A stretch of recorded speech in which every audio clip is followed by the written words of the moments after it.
Iraqi airspace. In the new democracy of Iraq, with all its sovereignty, the Israelis need American permission to use Iraqi airspace. But maybe of a bigger consequence is that they need the US Air Force. Iran is a big country, and Iran has at least 150,000, not counting mercenaries, 150,000 soldiers with American flags on their uniforms right next door. So that's why the Bush administration said, we're not going to let that happen. Oops, sorry.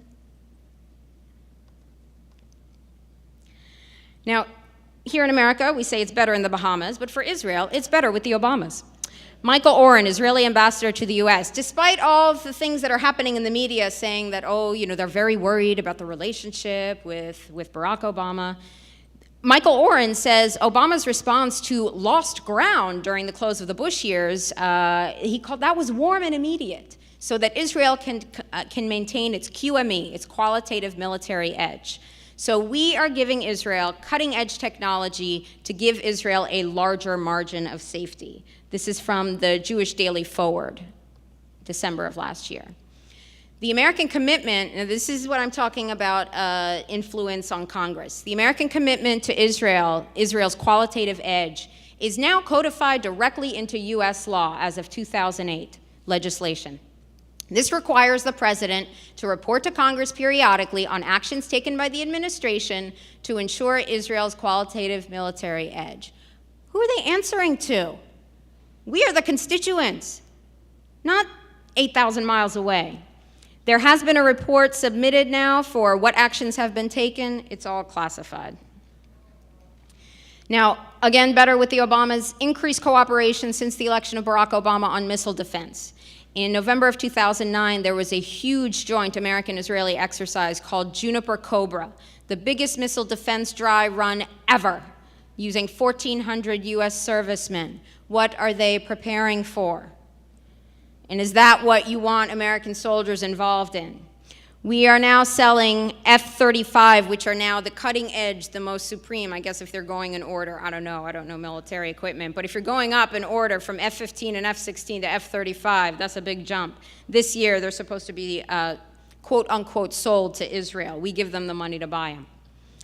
Would our ally harm Americans? This is what we have to ask as we are giving them tons of armaments. Absolutely, and it's a documented history.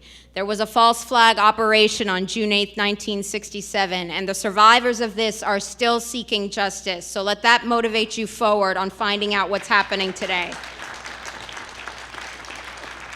Again, I can only touch on it. There's a very good BBC documentary called Dead in the Water. I can send you the link. That is, the Israelis attacked the US Navy and Marines. I'm sorry, I forgot the numbers, killing 34 and wounding over 100 more. In 1983, when the Marines were deployed to Lebanon as a peacekeeping force, that the Marines said that the Israelis were systematically harassing them, trying to incorporate them into their own policy, which would then pit Israel's opponents against the United States. And then almost 7 years ago this month, how many of you have heard of Rachel Corrie? Great. Well, I'm happy to bring the story to people today, and I'll just touch on it briefly.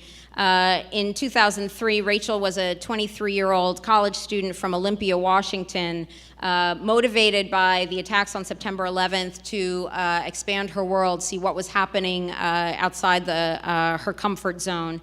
And in 2003, she went to Gaza with the International Solidarity Movement to practice civil disobedience to enforce international law.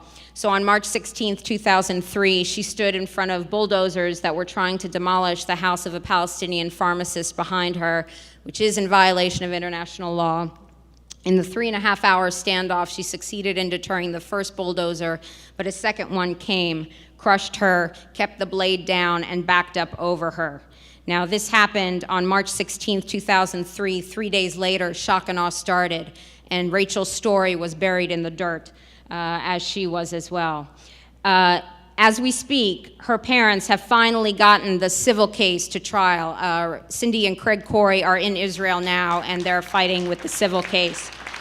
She's another American murdered by American foreign policy. So total direct U.S. aid to Israel starting from 1949 now totals in today's U.S. dollar over 113 billion. Israel is the largest total recipient of aid since World War II, and we've just signed recently another agreement that will continue this for another 30 billion for another 10 years. Now, what's exclusive about Israel is, like, we don't even give it, like, you know, that's a lot. They're the biggest recipient. But we also say, hey, here it is, in cash, at the beginning of every fiscal year. No accounting required. We don't do that with anybody else. Israel deals directly with U.S. companies. Every other country has to go through the Department of Defense. And Israel is allowed to spend over a quarter of that money in Israel, which has made the Israeli defense industry super sophisticated. So why does Israel need $3 billion of American tax dollars in military aid when they are now the world's 8th leading supplier of arms? It doesn't make sense. I'll skip that. The war on terror, which we know has been expanded into Iraq based on 9/11, is it's not a war on terror. It is a war of terror, and it is a war of illegality. And Israel and the United States are using exactly the same tactics. This is an ambulance, was an ambulance in Fallujah. This was an ambulance in southern Lebanon. Now, that is not for X marks the spot. That is a Red Cross ambulance. And that was a direct hit on a centered target. Can you imagine what would happen if a Muslim, predominantly Muslim country did this to a Red Cross ambulance? This is what these Israelis did in 2006. We bomb bridges, the Israelis bomb bridges. So we gain enemies. This is in Iraq. You, America, are the terrorists to the world. Detainees have legal and human rights. And in Lebanon from 2006, Condoleezza, your bombs are nice gifts to our children. Thank you for the bombs. These are the images we don't see. So on Tuesday at the Waldorf in New York, there will be a fundraiser for Israeli Defense Forces, $1,000 a plate.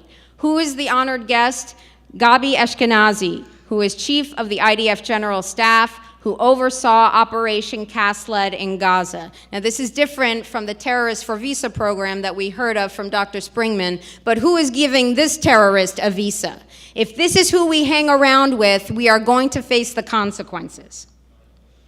And the entire occupation. In my world, as my life played out, I learned of 2 Cindy's who lost their children to American foreign policy in the Middle East. Cindy Corey in 2003, Cindy Sheehan in 2004.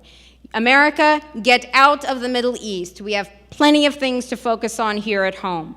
Cut aid to Israel. All I'm asking for is in compliance with domestic and international law. There's a website, aidtoisrael.org, and you can figure out how much money goes to Israel instead of your community.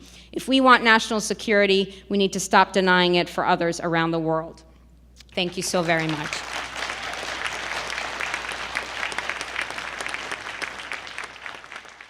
So the question is, if Israel attacks Iran, do they have the capacity to defend themselves?